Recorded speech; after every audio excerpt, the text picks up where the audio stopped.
Friends, welcome to my channel. ఈరోజు recipe కోడిగుడ్డు పెద్దలపై కారం. ఎలా చేయాలో చూద్దాం.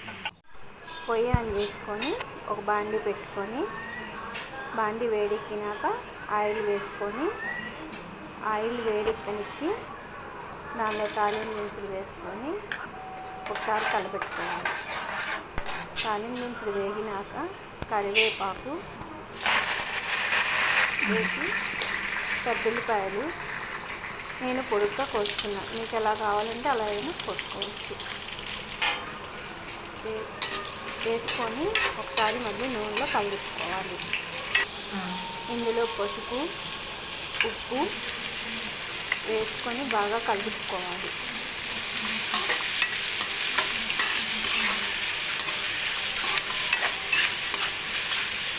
ఈ ఉప్పు, పసుపు, పచ్చిమిరపకాయలు 5 నిమిషాలు మగ్గనిచ్చుకోవాలి.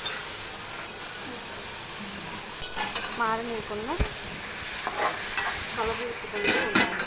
మూత పెట్టుకొని ఒక 5 నిమిషాలు మగ్గనివ్వాలి. ఈలోపు కోడిగుడ్లు వంచుకొని పక్కన పెట్టుకుంటాను. మళ్ళీ ఒకసారి కలుపుకొని కోడిగుడ్లు గుడ్డుగా వేస్తే పిల్లలు లోపల సొనని తీసేస్తారు. అందుకోసమని నేను ముక్కలుగా కోసుకొని ఈ పెద్దలపాయల్లో వేసుకుంటాను.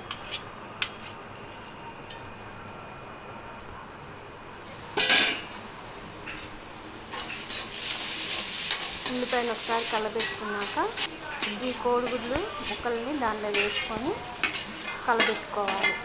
పెద్దలపాయలు, కోడిగుడ్లు బాగా వేపుకోవాలి.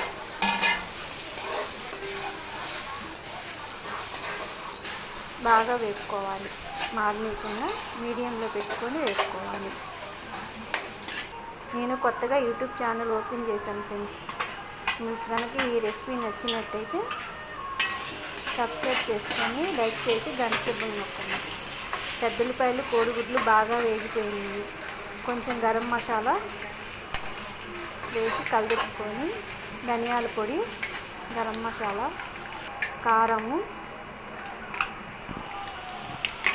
దీంట్లో చిన్నులపాయ కారం కూడా వేసుకుంటాను. నేనైతే మామూలు కారమే వేసుకున్నాను.